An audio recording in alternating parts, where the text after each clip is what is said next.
No capítulo dessa segunda-feira, dia 5 de julho, da novela topíssima, Antônio nada para socorrer Sofia, que grita pedindo socorro. Antônio consegue retirar Sofia da correnteza com vida. Antônio faz respiração boca a boca em Sofia, que não acorda. Antônio bate no rosto de Sofia e diz que ela precisa acordar. Sofia acaba acordando e pergunta para Antônio se o mesmo estava lhe beijando. Antônio fala para Sofia que o mesmo estava lhe fazendo respiração boca a boca e que a mesma estava quase morrendo, afogada. Sofia diz a Antônio que entendeu sim o que ele estava fazendo. Antônio, sem graça, fala para Sofia que ela está enganada, pensando que o mesmo estava se aproveitando dela. Sofia fala para Antônio que acha que sim e que ele estava se aproveitando. E Antônio se levanta e diz que da próxima vez vai deixar ela morrer afogada. O médico fala para Antônio que não é uma má ideia. Sofia se levanta e Antônio diz que é bom eles pararem de brigar. Antônio puxa Sofia e diz para eles continuarem a caminhada deles pelo rio. Fernando fala para Bruno que ele não está entendendo e que ele prometeu a Andréa que eles iam se encontrar hoje e que é importante. Bruno fala para Fernando que ele imagina que seja. Fernando pergunta a Bruno se é possível ele começar a trabalhar no trailer do Miguel amanhã. Bruno fala para Fernando que não. Fernando implora para Bruno e pergunta qual a diferença que faz ele começar no trailer do Miguel amanhã. Bruno fala para Fernando que a decisão já foi tomada e a resposta é não e sem discussão. Fernando fica aborrecido, mas acaba aceitando a decisão de Bruno. André e Graça vão ao hospital para investigar por que diversas pessoas estão com problemas intestinais. Doutora Vera fala que todos os jovens chegaram com o mesmo sintoma. Graça fala para André que isso é sinal que Edson falou a verdade. Zumbi pergunta a Graça o que Edson disse. André diz a Zumbi que Edson tentou fazer a veludo azul, mas não sabia fazer a fórmula do Taylor. A médica assistente fala para Zumbi que isso explica toda a confusão. Graça pergunta a André o que ele acha deles conversarem com algum dos jovens para descobrir o nome do fornecedor da droga, mas o mesmo fica calado. Doutora Vera fala para Graça que ainda existem alguns jovens no atendimento e que se eles quiserem, a mesma pode chamá-los para interrogar. André agradece a doutora Vera e diz que eles vão sim interrogar os jovens. André e Graça começam a interrogar os jovens. Pedro na delegacia pergunta a Edivaldo se Edson foi preso. Edivaldo diz que foi sim e que tudo foi ouvido pelas escutas e que o Taylor estava atrás do Edson na República, mas infelizmente quando eles chegaram ele havia fugido. Pedro fala para Edivaldo que então Edson continua envolvido com a turma do tráfico. Edivaldo fala para Pedro que sim, que Edson tentou produzir a veludo azul e aí o Taylor descobriu e foi atrás dele para matá-lo. Pedro fala para Edivaldo que o tal do Taylor só pode ser suicida, pois como ele aparece sabendo que a polícia está atrás dele. Edivaldo fala para Pedro que esse tipo de gente apronta e que não passa pela cabeça deles esse tipo de coisa. Pedro fala para Edivaldo que ele tem que admitir que ele está passado com a audácia da veludo azul. Edivaldo fala para Pedro que eles estavam quase pegando o Taylor, mas Edson atrapalhou tudo e quebrou o acordo com a polícia e agora vai ficar preso até ser julgado.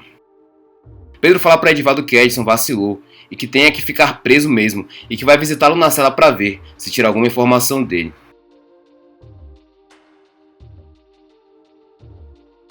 Pedro vai na sala de Edson e ele diz apavorado que não tem culpa de nada e que não chamou a polícia e Pedro manda ele calar a boca e pergunta se ele quer arranjar mais problema. Edson fala para Pedro que a culpa foi do Taylor e que ele avisou das escutas, mas Taylor estava enlouquecido e com ódio dele e não quis ouvir. Pedro fala para Edson que depois se entende com o Taylor e pede para ele ficar de bico calado e que ele não deve falar nem dele e nem do Paulo Roberto. Edson pergunta para Pedro o que ele ganha com isso. Pedro fala para Edson que ele ganha a vida e Edson diz que é pouco. Edson diz a Pedro que o que adianta ele viver preso e que é a sua liberdade e que eles arrumaram uma mega operação para o Taylor sair e que agora ele quer sair do Brasil e não voltar mais, pois senão ele entrega todo mundo. Pedro ouve a proposta de Edson e fica calado. Angélica entrega a Paulo Roberto os papéis e ele pergunta o que é. Angélica fala que é a lista de materiais que ele pediu e que ela já providenciou tijolo por tijolo para a reconstrução do boteco da favela e Angélica começa a rir. Paulo Roberto pergunta a Angélica qual foi a graça.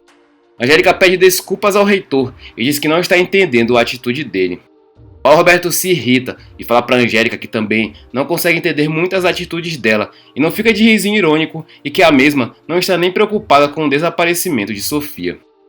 Angélica diz a Paulo Roberto que se preocupa assim com Sofia e que elas são amigas, mas que se ela já tivesse sido achada, toda a imprensa já teria divulgado. Paulo Roberto fala para Angélica que ela gostava era de ficar na aba da Sofia e no bem bom. Elizabeth visita Vitor e fala que as buscas por Sofia e Antônio seguem intensas, mas até agora nem sinal do helicóptero e ninguém sabe se os dois estão vivos.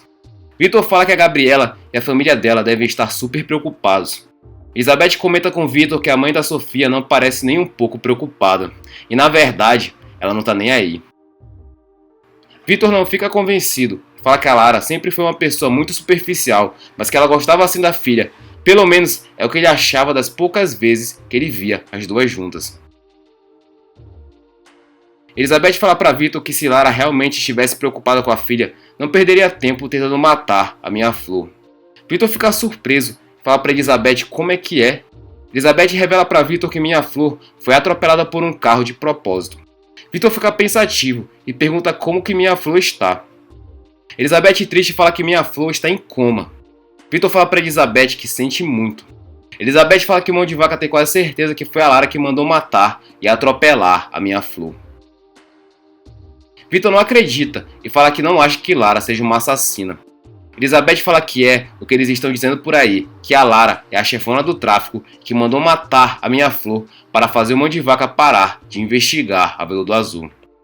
Elizabeth revoltada fala que essa mulher tinha que ser presa em um lugar horrível como esse. Vitor fica calado. Elizabeth pede desculpas a Vitor e fala que não queria magoá-lo. Vitor fala que tranquilo e ninguém pode chamar esse lugar de agradável, e a grande verdade é que tem sido pior do que ele imaginou. Elizabeth fica preocupada com Vitor e pergunta se ele está se alimentando direito. Vitor fala para Elizabeth que não é só comida não, é tudo, e que ele tem tentado seguir em frente, usar bem o tempo dele e aprender coisas, mesmo aqui dentro, e se manter longe de confusão, só que não é fácil. Elizabeth conforta Vitor e fala que ele vai sair dessa. Vitor fala para Elizabeth que quer acreditar que sim, mas é uma barra, e aqui dentro, se a pessoa não tiver a cabeça muito forte, eles te quebram e a maioria sai daqui muito pior do que entrou. Fernando pergunta para Bruno se ele não ia para a universidade pro trailer do Miguel. Bruno fala para Fernando que primeiro ele queria lhe trazer aqui, nesse lugar, e para ele dar uma boa olhada nas pessoas aqui. Fernando olha para as pessoas e Bruno pergunta se ele reconhece alguém. Fernando fala para Bruno que não. Bruno fala que isso é bom e pergunta para Fernando como é que ele se sentiria se visse algum dos clientes dele aqui lutando para vencer o vício. Fernando fala para Bruno que não tinha cliente nenhum e que só entregava a Veludo Azul. Bruno fala para Fernando que é fácil se livrar da culpa e que ele fique sabendo que muitas das pessoas que estão aqui agora podiam estar no cemitério se elas continuassem a usar a droga que ele entregava. Fernando não gosta e fala para Bruno que cada um é dono de si e que vivem aí no colégio e na universidade falando que droga faz mal e mesmo assim o cara usa, e se usa é porque quer se ferrar. Bruno questiona Fernando se isso por acaso valida, justifica as ações dele e que quer dizer então que para ele tudo bem ser traficante e não estava forçando ninguém a consumir. Bruno fala para Fernando que acha que está ouvindo o Pedro falar. Fernando fala que precisava de um pouco de dinheiro e queria ajudar sua família e depois daquele incêndio seus pais ficaram sem trabalho. Bruno fala para Fernando que entendeu que a primeira coisa que ele resolveu fazer foi comprar esse tênis que deve custar quase metade do salário que a mãe dele ganhava no restaurante. Fernando fala para Bruno que conseguiu com seu trabalho e não roubou de ninguém. Bruno fala para Fernando que vender essa maldita droga sabendo que é com sofrimento e a desgraça dos outros que eles compram um tênis caro e apartamento é muito triste. Fernando fala que está longe de ser esse tipo de cara. Bruno fala para Fernando que é inacreditável como ele continua insistindo em justificar o que fez e que foi por isso que ele trouxe aqui e sabia que quando ele tirou a força lá do escritório do Pedro não tinha ele convencido da maldade que é ele ganhar dinheiro traficando droga. Fernando fala para Bruno que se tem traficante, tem consumidor e a lei da oferta e da procura é comércio. Fala para Bruno se ele acha que essa galera aí que usa droga é inocente. Bruno fala para Fernando que uns são doentes e acabam aqui, já outros são tão hipócritas quanto ele vão na passeata contra a violência no sábado de manhã e na orla de Ipanema, e à noite já estão dando dinheiro na mão de traficante para curtirem a night. Dr. Sérgio se aproxima e cumprimenta os dois. Bruno fala pro médico que eles acabaram de chegar e esse é o Fernando, o garoto que ele falou para ele. Bruno pergunta pro médico se Fernando pode dar uma palavrinha com os pacientes daqui. O doutor concorda e fala que já tem um paciente esperando por eles e Fernando fica surpreso e fala que pensou que fossem só drogados. O médico fala que vício é algo muito grave e que tem que ser tratado como tal. O médico leva Bruno e Fernando até o paciente. Antes de continuarmos o resumo da novela Topíssima, já deixe seu like para ajudar nosso canal. E participe conosco e nos diga, de 0 a 10, que nota você daria para essa novela. Além disso, nos diga de qual cidade você está assistindo a novela. Não se esqueça de ativar todas as notificações para que o YouTube lhe entregue os vídeos de resumo da sua novela favorita. Sem mais delongas, vamos continuar com o resumo. Sofia na correnteza fala para Antônio que não consegue e Antônio fala para Sofia vir que ele ajuda. Sofia briga com o médico e acaba soltando cipó. Sofia é levada pela correnteza e começa a se afogar. Antônio grita por Sofia e fala para o médico que vai mergulhar e tem que fazer alguma coisa. O médico fala que não, e a correnteza está forte demais e o mesmo não vai alcançá-la. Sofia vai se afogando e sendo levada pela correnteza. Lara entra na sala de Paulo Roberto e fala para Angélica por favor deixá-los a sós. Angélica pede licença e vai embora. Paulo Roberto fala para Lara que cara é essa e ela não vai lhe dizer que a Sofia e o taxista morreram. Lara coloca um cheque na mesa de Paulo Roberto. Paulo Roberto pergunta para que esse dinheirão. Lara fala para o reitor que é para ele fugir do Brasil. Paulo Roberto pergunta para Lara do que ela está falando. Lara fala que chega de matar e prejudicar as pessoas por causa dessa maldita veludo azul. E fala que sabe quem ele é e fala que sabe o que ele faz. Paulo Roberto fica sem reação.